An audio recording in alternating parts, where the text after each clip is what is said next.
Okay. Yeah, point. and so that kind of brings me to a point that I was going to also say is, like you can get a job and all these third-party recruiters are going to kind of try to fill you in for a job because they think that this is the role that you're good at. But in reality, maybe you have a whole nother other set of skills or you could be utilized way better for the company doing something else. Right. And just like being a way better influence and team player for that company doing a role that you can actually you're trained to do or that comes naturally to you. You can really that's more your niche. Yeah, exactly.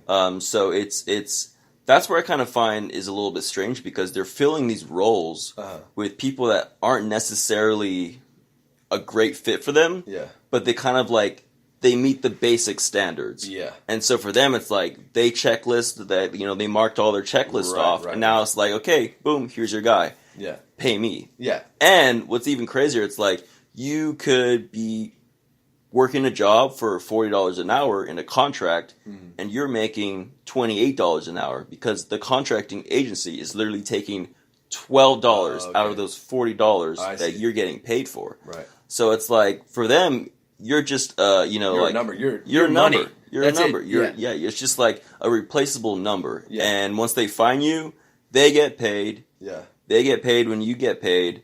And so they're really not caring about, I guess they don't really care about, are you happy? Yeah. Or is this really where K needs to be? Exactly. They're more this job is great for K because he has some of the skills. Right. So we're just going to put him in there and we're going to get paid. And then when he doesn't or when he fails or it's just not what he wants. And there's and these roles have a very high turnover rate. Oh, yeah. A lot of these guys, they do it for a year. They immediately go somewhere else. Yeah. Also, too, when a full-time role, these people will do the job for maybe 2-3 years and then just shift on to something else. Maybe they'll work for somewhere like Google for 3 years, realize it's not for them. They want to be somewhere more in a smaller startup role with more responsibility. Right. And so they kind of they leave. They just I've done something I've learned the skills that I wanted to learn in somewhere like Google or Facebook or Apple or whatever. Right. And now I have the skills to do something else. But that's the good thing about it. It's when you're put into these companies, not necessarily maybe you don't know all the stuff immediately, but they have, ways of training you, ways of ways to actually, I guess, make you grow and stuff, which is a positive about going into a role like that. Because they're gonna put you on something that is gonna make you uncomfortable. You're gonna start thinking on your feet, right? And so there's good and bad, aspects of it. Mm-hmm. But see, I feel those big companies can afford to develop people. They probably have tried and true ways of developing incomers and stuff like that versus these boutiques or these startups that are kind of clamoring for that ideal startup situation where it's okay, we have an idea, we got the right people, bang, now we're big, and yada yada yada, that whole thing. But these big companies, I feel you've worked for some big companies. Have they processed you and developed you as an individual, kind of, on a, not let's say an intimate level, but on more of a one-on-one? Is there any of that where you've worked? So most of these companies will definitely have kind of a, they'll have, maybe your assessment at the end of the year, and some of them will kind of, depending on the company and I guess you could say their HR, right, whatever, and they'll say okay, we want to push to make this guy better. Yeah. So we will try to tell him all the stuff that he's doing great, but also tell him all the stuff that he's doing he could improve on. And so you do get that kind of, end of the year assessment. Hey, you're doing great at this job, but these are some things that you can improve on. Right. So you do get that growth. Okay. It really just depends on the company and the role that you have. If you're in a contract, they're way less obligated to do that. Right. Okay. I'm not quite sure why. Right. Okay. I think it's maybe just because when they see that you grow and stuff like that, then now you're going to be maybe once I grow, this company's either going to convert me into a full-time role, and now that contractor has to find someone else to get paid. Okay. Or you grow and you go somewhere else. Right. Okay. So it's they're hey, just stay right where you are because we're getting income from you guys. I see. And so we really don't necessarily want you to grow. Yeah. Just as long as you're here and you're staying here and you're semi-happy and you're sticking it out, that works for us if it works for you. Yeah. Okay. But I'll have, like, I guess when it comes to that aspect, it puts you in that situation where you tell yourself, okay, I'm going to just grow myself. Mm-hmm. I have to kind of look at it in a positive. Now. Yeah, I have to look at it. What's growing in me?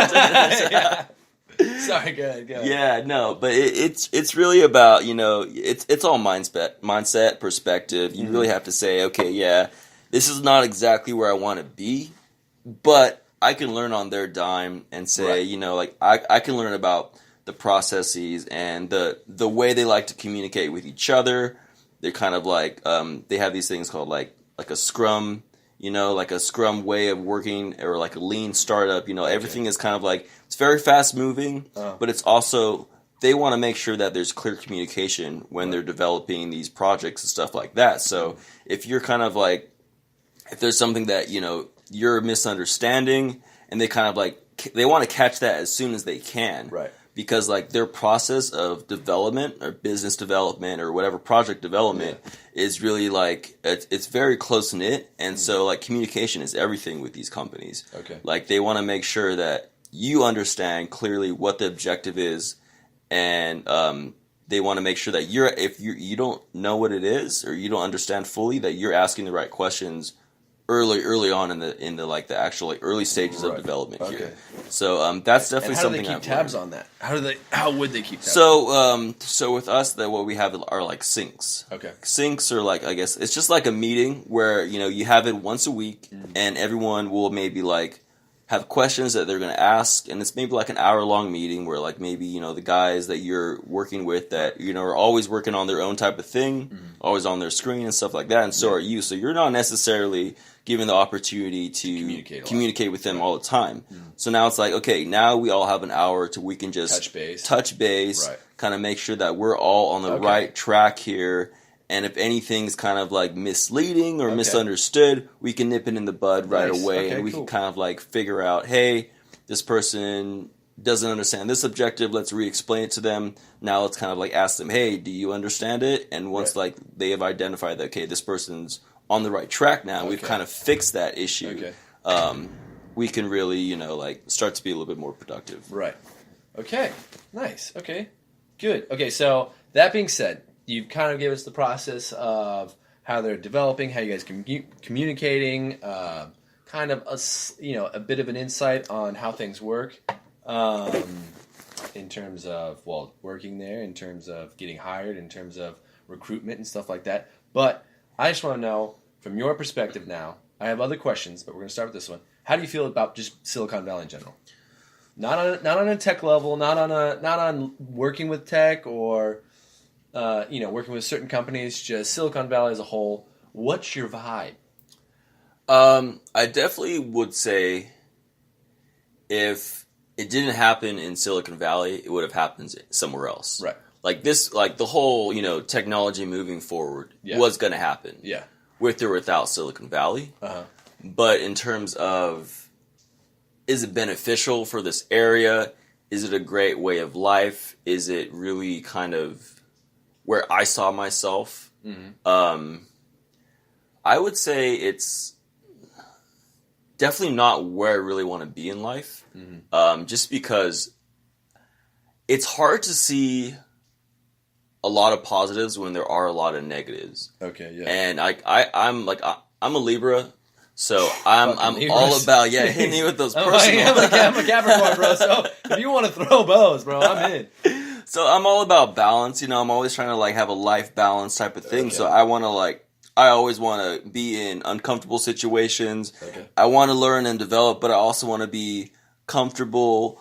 I want to be happy. Okay. I want to have, time to meditate or time to exercise. Okay. And you do see that a lot in tech. Like people are always trying to have a good balance, because there's a lot of people that are in tech and they develop a lot of health problems because they're just overstressed, fried, man, overworked. Yeah. They have like so many crazy deliverables that they have to, they're always constantly thinking about, so they're not getting enough sleep. Right. Maybe they're going to the doctor a lot because this and that. So like just from my perspective of Silicon Valley, I would say it is. It's very fast paced, but it's also. Oh man, I wish I could have thought about this a little bit more, but because there's so much, like there's so much to kind of riff over, like on. Sure. I could go over so many different topics. Yeah. But like Silicon Valley as a whole, like just have you back. just one, yeah. I would love to be back. You are a fountain of knowledge, and so having you here is great. You're going to be our good insider. You're going to be our weekly insider. Anytime, man. Anytime. Yeah. I'm here all year. That's good. Yeah. One more year and I'm gone. I know, right? That it. brings me, I guess, to my point. Yeah, let's go. Let's go. Segue into that. It's I'm here because this is one of the best places in the world to learn and grow and develop and kind of like and then get the fuck just get on the ground running. Like it literally drops you in this atmosphere that you're just an environment that you're like, okay, I want to learn this, I want to learn that, I want to do this and that. Pick up some tricks. Pick up some tricks, and then like people that kind of realize where it's going, right? Kind of see like either my role is going to be replaced by some kind of AI or some kind of crazy technology, or they're thinking I can't do this because the actual like career lifespan of tech roles are maybe 20 years. An average career could be like 45 years, and then you retire. Then you but something like a tech, like you're on so much pressure, so you get burnt out twice as fast. Yeah, I bet. So like. You really have to kind of like be in it, figure out what works, figure out what you like to do, and so I like that it kind of it forces you to kind of learn what you want to do in life. Yeah, and it kind of tells you, okay, this is what's available, this is what's out there. Yeah. And now, like, you can do this in other places because people are doing Silicon Valley type stuff all around the world now. Yeah. Like, in places like China, they have twice as many electric vehicles going around there. Places like India, like, they're obviously big tech companies are outsourcing a lot of stuff to, places like India because of the whole. Of course. There's just so many people. So many people want these roles that they can just, like, do, like, for half the price than they can do out here. But I mean, back to my point, like my perspective of Silicon Valley is, it's not somewhere that you want to settle down.